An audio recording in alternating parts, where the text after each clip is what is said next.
Okay, we're live. So, hello, all two of the people who will ever watch this, who are actually my guest stars.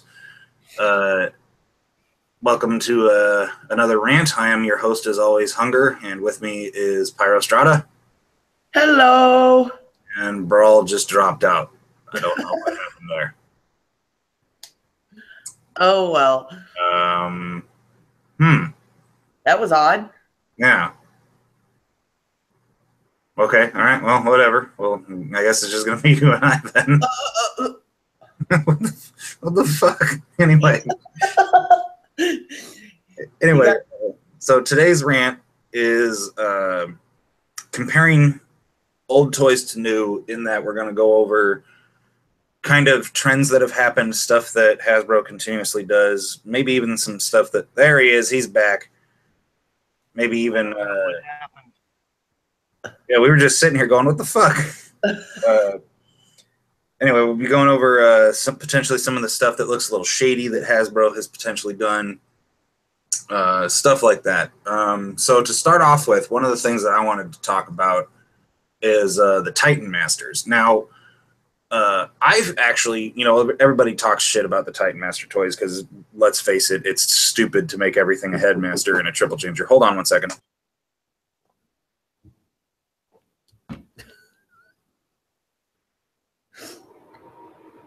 Playing random Jeopardy music. Okay, sorry about that. Had an issue here. Anyway, so the Titan Masters, it is kind of dumb and gimmicky to make everything a Triple Changer and to make everything a Titan, a Headmaster, but the story concept behind it is part of what I wanted to talk about, because they kind of, well, let me back it up. So in the original American version of the cartoon, the Headmasters were either humans or, would you call it a Nebuloni? And anyway, they were from Nebulon, and they basically turned the cranial casing of any random Cybertronian into exoskeletal armor that somehow, when it bent their legs around behind them, didn't snap their hips. And they turned into the head and united with the Cybertronian. Now, the Japanese version, the Headmasters were the robots, and the bodies were called transectors, and they were just bigger bodies that the same Headmaster used.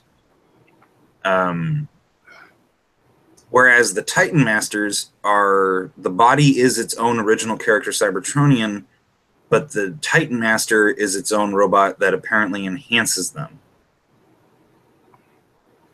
Thoughts? It's like a cross between what the Minicons did in Armada and the Headmaster gimmick. And I don't much care for it. Yeah.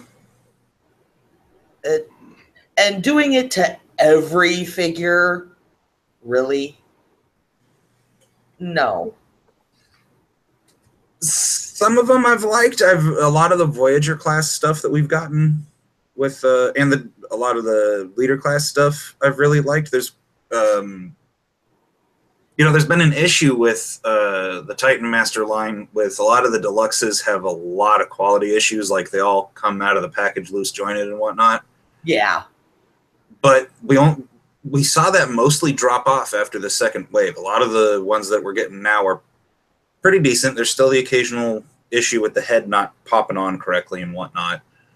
But we are seeing an increase in quality. But what's been weird with the quality control issues with the Titan Master line, Titan's Return line, whatever they want to call it, is, they give us pre-molds. Like, we got can't talk. Sentinel Prime. Yeah, there we go. We got Sentinel Prime before we got Astrotrain, but it was clearly the Astrotrain mold. But the Astrotrain mold, even though it came out second, is a slightly higher quality. Yeah. Which is weird, because typically it's the reverse. What do they call that? Mold degradation, where when you continuously reuse the same mold, but you make new forms of it for different plastic, it throws it off by a couple of millimeters, which fucks up the joints and the paneling. It's almost like prototyping. Yeah. They're releasing the prototype and seeing how that goes over before they release it as what they really wanted to release it as. Yeah. Like Blitzwing and Megatron. Blitzatron. Yeah. It's With like the horrendous wing issues. Yeah, and I haven't heard anything about how Megatron came out. I have the Voyager class Megatron that's the pre-mold for Blitzwing. Yeah. And for the most part, it's actually pretty decent. His tank looks a little sloppy, but the biggest issue with the mold is that when he's in robot mode or even jet mode, his wings pop off at the slightest touch. There's no real grip with because his wings fold for his transformation. Yeah. And so that joint where it folds, excuse me, is just one of those little divot joints. You know what I mean? Yeah. Yeah, so it pops off at the slightest touch. So other than that, it's actually not that bad. And his robot mode is really the saving grace of the toy. It actually looks pretty decent. And what's really neat about it is you can put his fusion cannon on that toy separates out into two weapons. There's just the big black barrel and then like a little machine gun. And you can put the big black barrel on his shoulder. There's actually a peg hole for it, and he's got the same weapon set up as G2 Megatron. Yeah, I would almost put it on the shoulder because I don't like the combined look of that fusion cannon. It just looks afterthoughtish to me. Yeah, sort of. I can see that. Anyway, since we Brawl, what are your thoughts on quality issues with Titan's Return? Well, these days it takes a lot to psych me up for a toy, and seeing all the quality control issues and seeing how so many are redecos and retools of molds that are only a few months old, I'm really not that excited by the latest figures. Really and truly, last time I got really excited for figures, and even though part of the 90s is the blur for me, the last time I got really excited for a figure was during G2. Because those actually had accompanying toy commercials. He's one bad battle in Dudicus. Oh, yeah. Okay, yeah. Well, yeah, since, remold and retools and whatnot, Combiner Wars had, not unjustifiably, was, if you really break it down and you ignore that, like, most of the quote-unquote remolds, they literally just swapped the heads, that was almost nothing but recolors. Yeah. Which saw, especially going towards the end, saw a lot of mold degradation happen throughout that toy line. And a lot of people, it doesn't really get talked about much, but one of the big figures that had mold degradation issues were the leader class Seekers. I have all three of them, and Starscream is by far the worst of them. Yes. Yeah, it's robot mode, looks fantastic. They look exactly the same. They all look great. But when you put him in jet mode, there's a lot of issues with like his cockpit pigging incorrectly. His legs don't like to line up. So that was a big issue with those ones, because isn't Starscream the third one? Yes. Didn't they start with Skywarp? They started with Thundercracker. That's right. But yeah, Starscream was the third out of it, right? I think Skywarp was. Well, anyway, so point of the story, it's part of the nature of the beast. They can't just perfectly recreate that same mold. There's going to be a little bit of offshoot when you reproduce it. There's going to be that tiniest little millimeter off, But when you're dealing with something as small as a 5mm peg, being off by a millimeter fucks that up.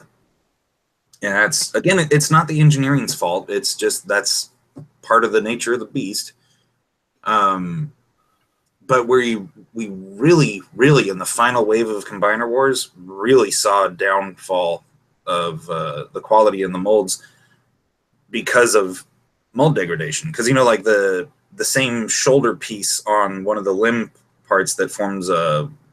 Here's a good example. So the car pieces, the car ones that, like, you know, the arm and leg pieces that become Menasor and Optimus Maximus and all that shit, those guys got remolded over and over and over and over and over and over and over. And then when we finally got to like the likes of Wheeljack, you could shake the package with him still in it, and you could see how loose his arms and hips were. So that was kind of annoying towards the end. But now with can't talk again. Titan's Return. Thank you. Now with Titan's Return, again, we're seeing the pre-molds, and the pre-molds are the shitty ones that have loose joints and whatnot. And again, if you're an adult collector and you know what you're doing, fixing a loose joint is not that big of an issue. You pop it off, put a little clear nail polish on there, pop it back on, you're good to go. But it's just, it's annoying when, like, my Black Shadow that I got came out perfect. I love it. He's one of my favorite leader classes, and one of my favorite official toys that I have. But I've seen a lot of stuff online where people get Black Shadow and, you know, the pivot joint right below his shoulder where his arm can move left or right? Yes. A lot of people are saying that, like, those are basically, there's no grip. They're just loose. Huh. Yeah, I've seen that a lot. Mine doesn't have that, but I've seen that a lot, and I've seen videos of people doing reviews of them where, like, they literally just tap his fist and his arm spins all the back way around. I'm curious if that is some, a problem with the later versions of that mold, because I bought mine pre-order. Same here. And it was like the first wave that came out of them, and then maybe when they hit retail, they started to have issues with it. Mold degradation might be occurring on the same run of a figure. Or a certain factory might have less quality control issues than another. Yeah, I can see that. But yeah, I mean, but overall, once you get past like the first wave and a half of Titan's Return, I'm actually pretty pleased with Titan's Return. You know, there's always with the big giant figures, you know, anything Titan class or I don't know, what did they call Unicron and Primus? Is that Ultra class? I can't remember. I know Ultra class was like an older classification that was between Voyager and Leader. All right. They usually had electronics. Yeah, but anyway, so I'm looking it up. you don't need to. It's not important. So you know, you expect with the bigger, more giant molds for there to be at least one significant issue, because that seems to just be how it comes.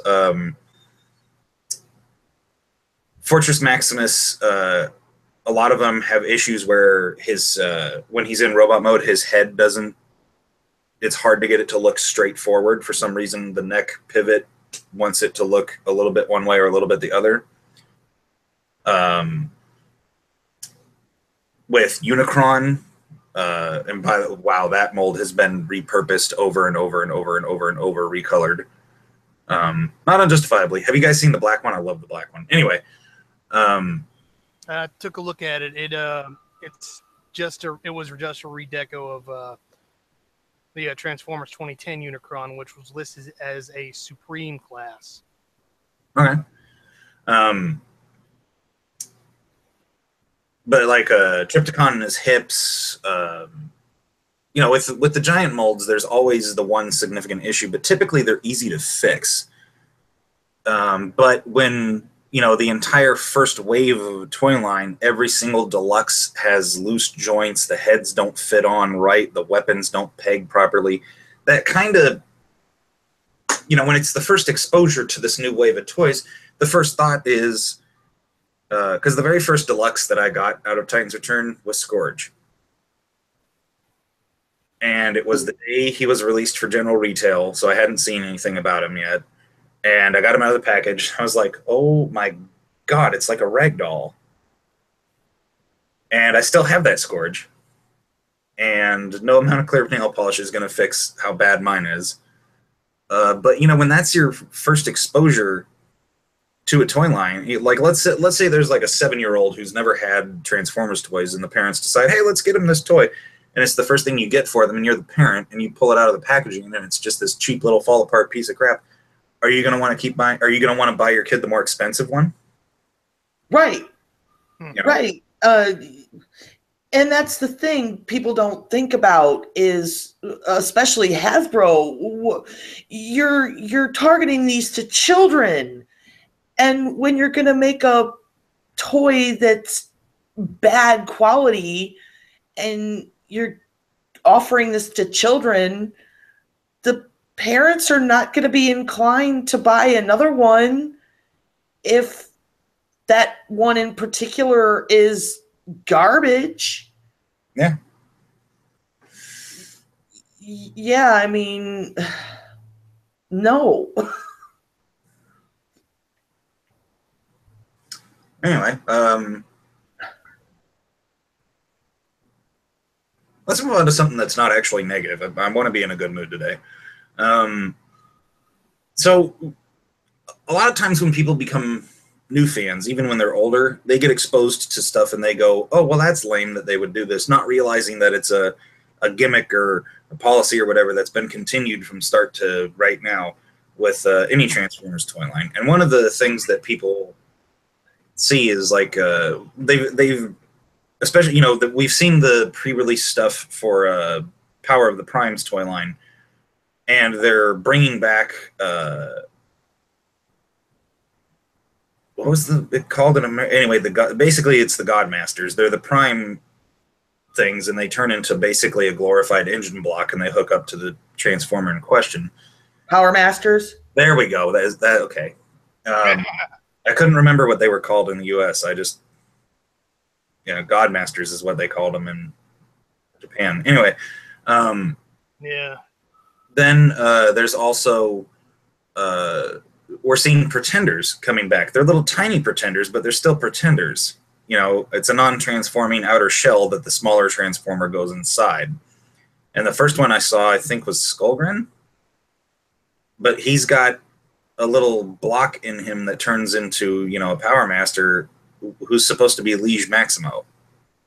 But yeah, I mean, so they're bringing back, you know, all the old gimmicky 80s stuff,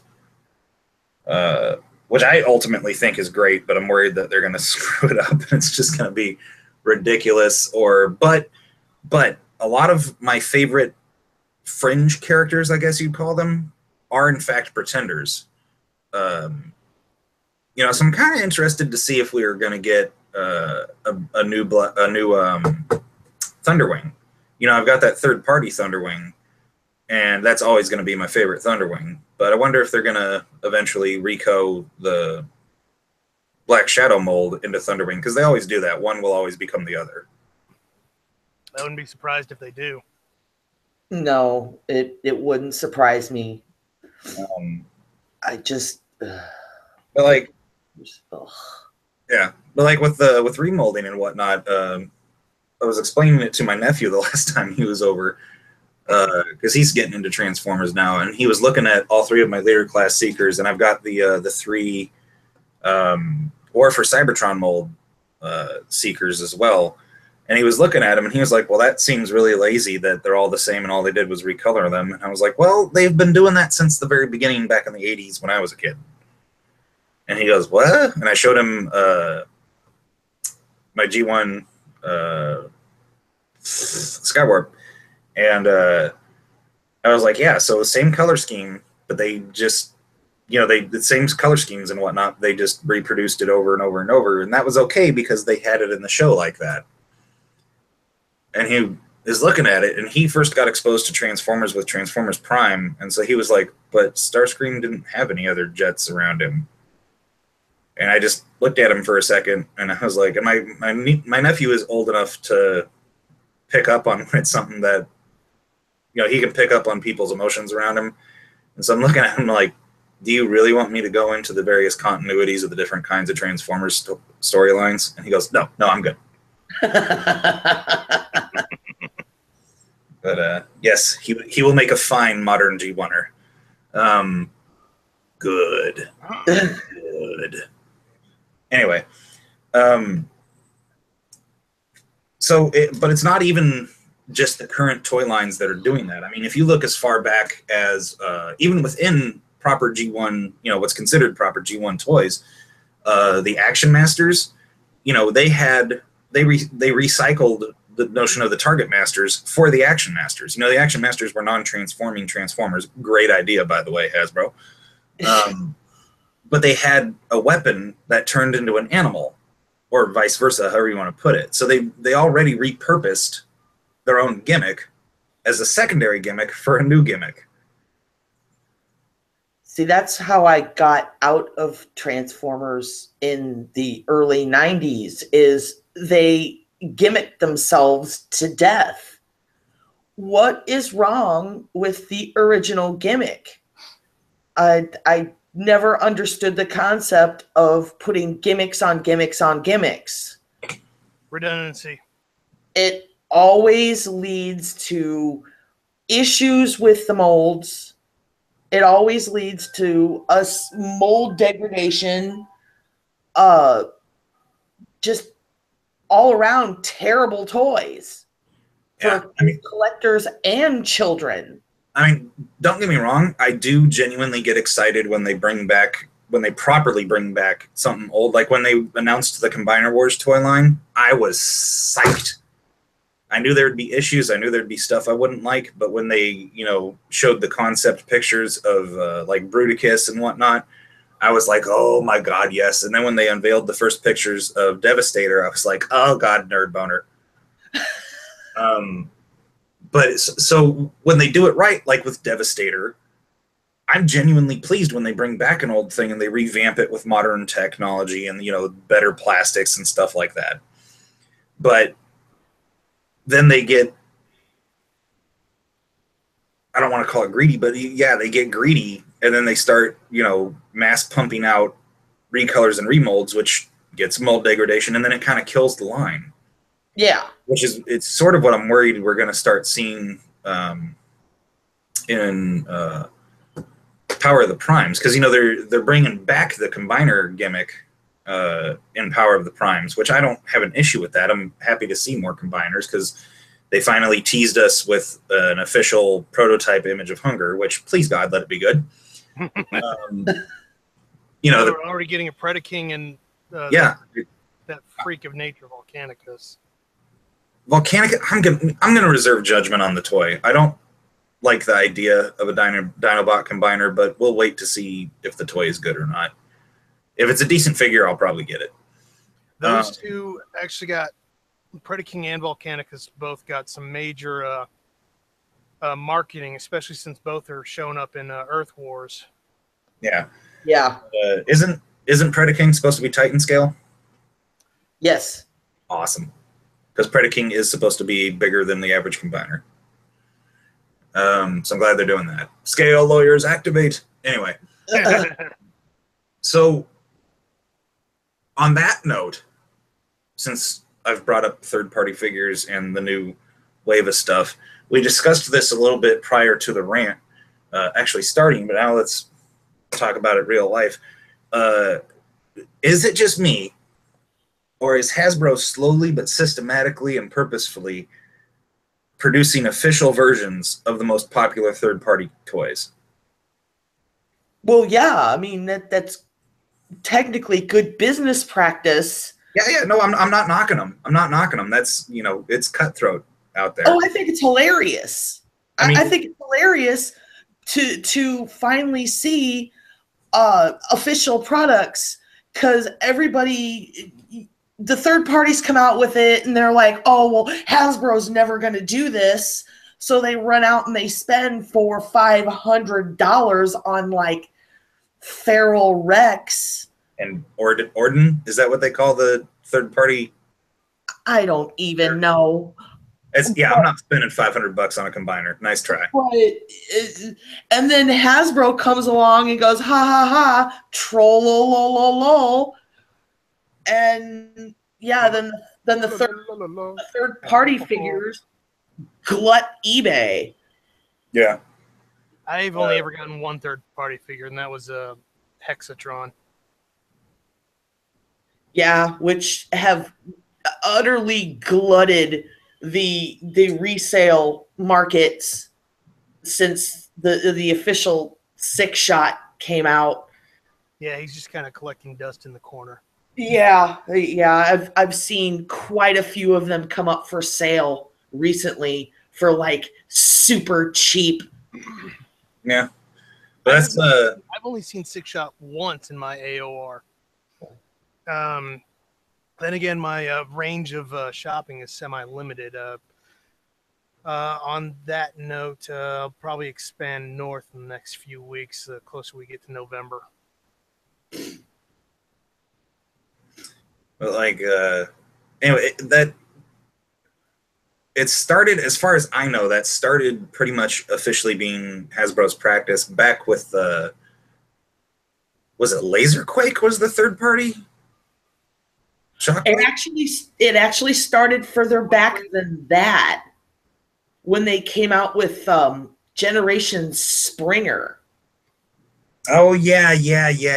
What is the third party? Apache? Is that what they call him? No, it was a Warbatron Defender.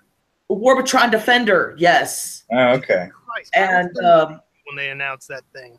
yeah, he came out in like 2009, and everybody ran out and bought it. It was like, back then it was $100, which was a ridiculous amount of money to be spending on a figure that was no bigger than a deluxe.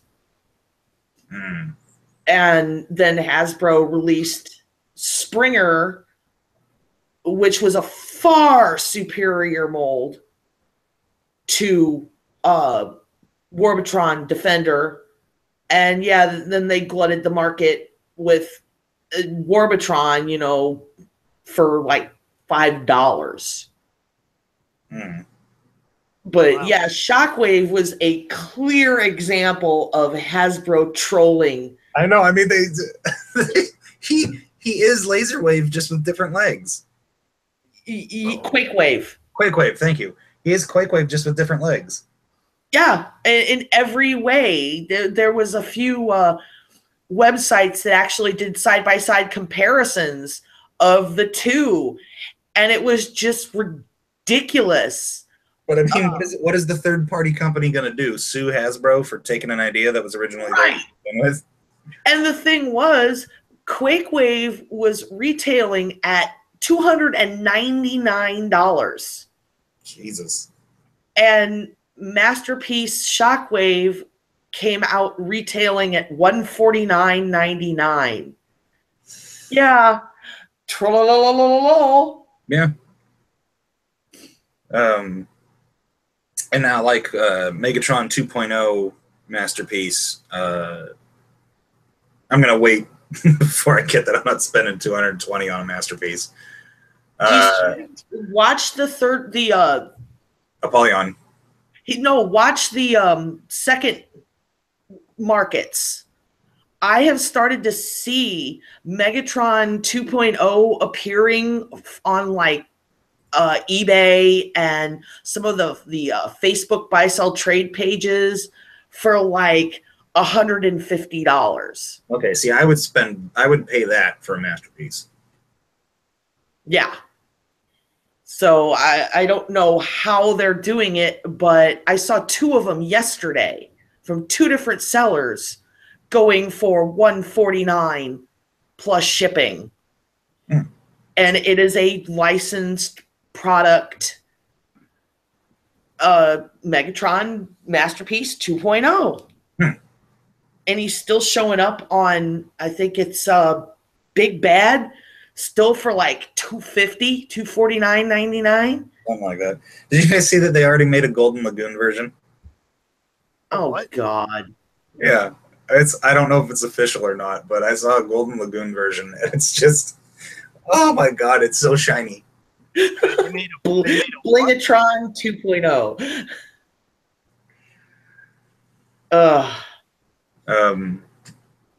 But anyway, yeah, reusing of gimmicks. I mean, we saw it in, I mean, technically the mini-cons from Armada, that was, that, you know, they put kind of a different spin on it in that rather than them being weapons, they activated other weapons, but it was still kind of being a target master or a power master.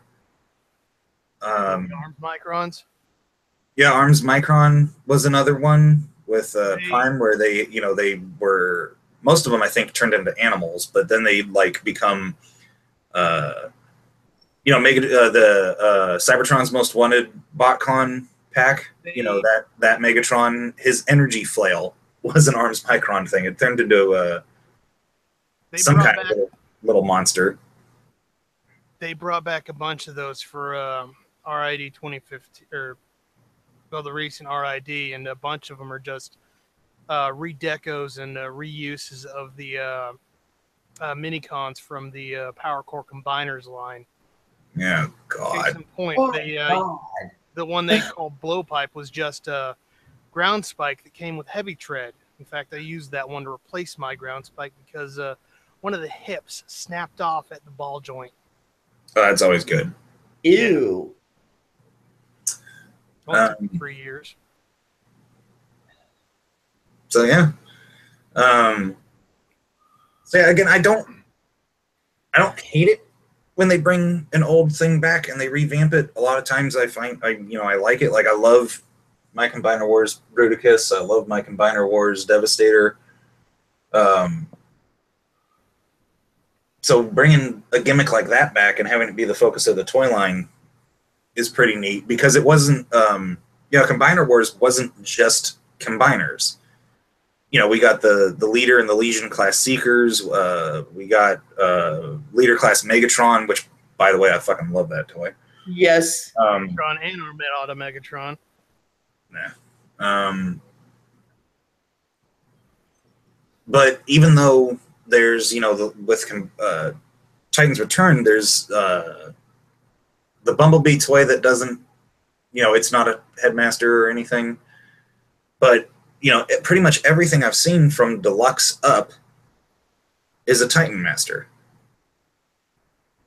Which I don't get. You'd think that they'd make a couple that, were just regular figures. I mean, I love that, it seems like the majority of the Leader class Titan Master figures from this point forward, you can leave the head in place. Yes. Like with Soundwave and Blaster, you had to take the head out because it couldn't fold the helmet down properly to store in their boombox modes. And if there's a way to keep Optimus Prime's head in place for Power Master Prime, I don't know it because I can't figure that out. But now, like with Six Shot, with Black Shadow, they can leave their heads in, and therefore you don't have to, whenever you transform them, you don't have to potentially fuck up that little clamp joint that holds the head in place. And run the risk of losing the head, Jesus. like was the problem with the original G1 Headmasters line, is that, it was marketed to children, and what's going to happen to the smaller pieces when you give them to 7-year-olds? They're going to get lost in the dirt in the yard. They're going to disappear when they take it over to a buddy's house, stuff like that. And yeah, the market has been glutted over the years with headmasters with no heads. Yeah. Snapdragon and Ape Face. Because you know they've got two alternate modes where the head just sits as is. I mean, yes, you could keep them in the cockpits, but I mean, why wouldn't you display them with the headmaster with them? Yeah. Oh, and speaking of which, so my nephew again, I had him over and I was showing him a comparison of G1 Snapdragon versus because he's the only completely intact headmaster I have from the original line. Versus the Titan Masters, and he was like, well, the modern ones are way better because the heads actually can move around and whatnot. And I said, yeah, but and I flopped Snapdragon's chest piece to show the tumblers that show how much more powerful he gets, and I plugged the head in and I said, but the modern ones can't do that. And he just looked at it and he looked at me and he was like, I think them being able to look over their shoulder is better. I was like, all right, fuck you too. The minds of little ones. But no, like I get it. I get where he's coming from with that. But Right.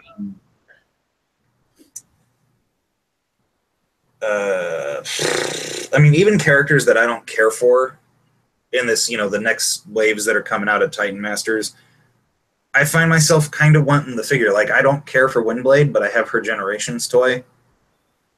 And I'm seriously debating whether or not to get the Titan Master one. I mean, I don't care for Windblade as a character, but I looked at that figure the other day when I picked up my trigger, or not my trigger happy, my misfire, and I was looking at it, and I was like, well, they didn't really overdo it with the face paint thing. I mean, she still has the geisha head, but a lot of times she's depicted as her eye makeup or whatever it is runs down her cheeks and all over her face and shit.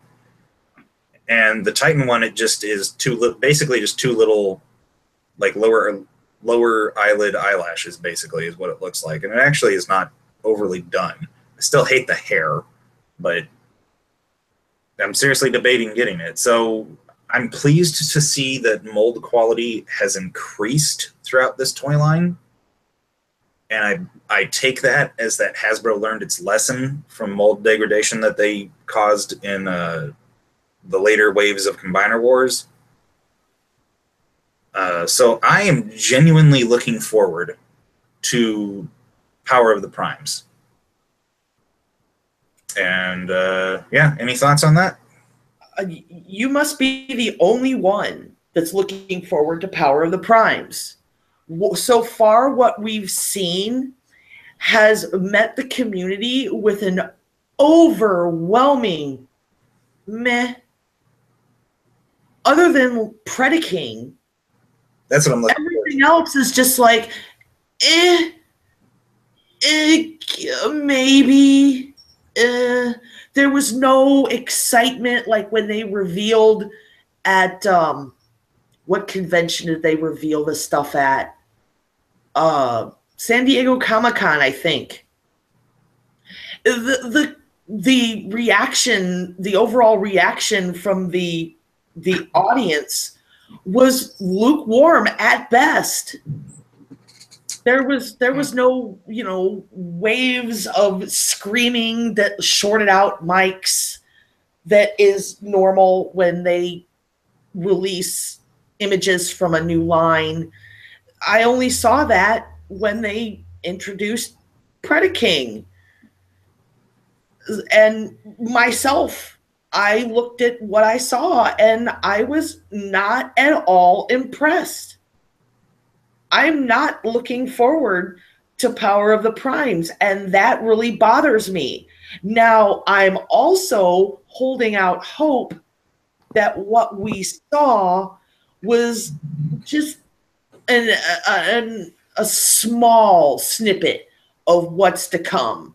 So I'm still holding out that hope that somewhere along the line we'll get some stuff that will hit Pyro's wow button, and I'll end up dropping the coin.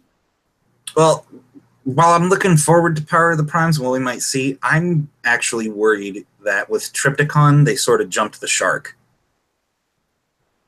How so?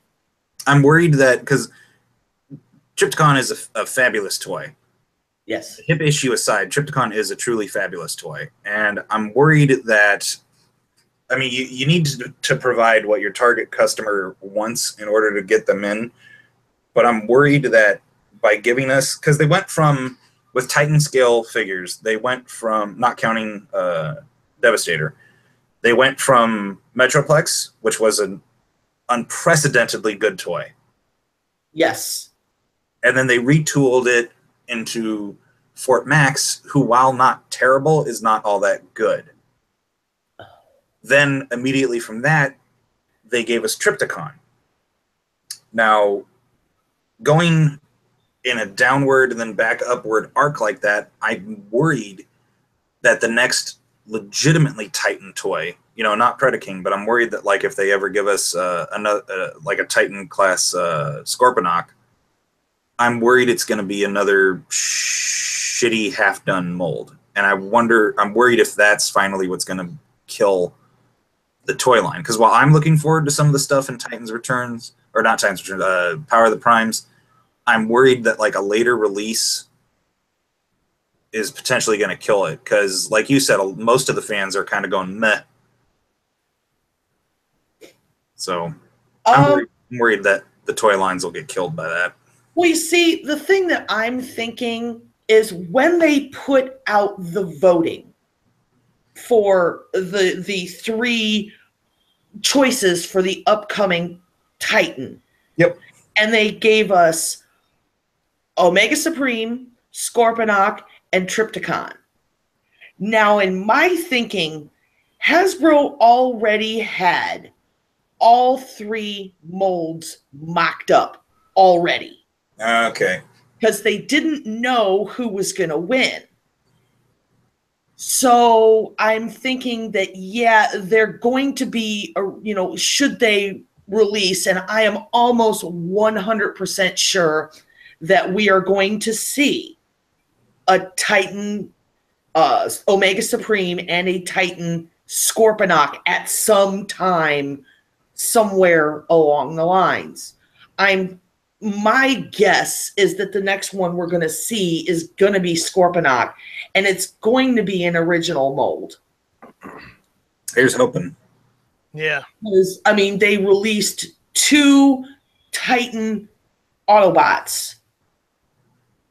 We've only gotten 1 legitimate Titan Decepticon. I mean, I'm not counting Devastator in this because he is in a class all of his own. There's Titan class, and then there's Devastator. Yeah. But I'm really hoping that the next Titan, individual Titan that we see will remain good quality. I'm hoping. Yeah. Digits crossed. Yeah. Yep. All right. Well, that's all I really got for the rant. You guys want to add anything else? I'm pretty much tapped out. Got nothing else to contribute. I'm actually surprised we stayed fairly on topic with this one. Oh, okay. Well, let me fix that. Jimmy Bobby is a hack. We always got to go there. Always Allow me to expand upon that.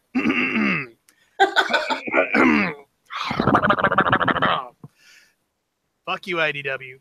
Fuck you, Jimmy Bobby. And fuck you, all the ball suckers that claim IDW is great. In fact, you fuckers would not know good writing if Simon Furman himself manifested before you and beat you to within an inch of your life with a 12-inch long black dildo. Wow. Yeah. I thought I was a Furmanite. Holy shit. Damn. Yeah. All right. Well, I think we'll call that good. I'd like to thank all 2 people who will watch this for watching it. I'd like to thank my special guest stars, Pyrostrata. It was fun. And Brawl the Decepticon. 'Cause Tank. I'm Hun-Gurrr, and I'll catch you all on the flip side.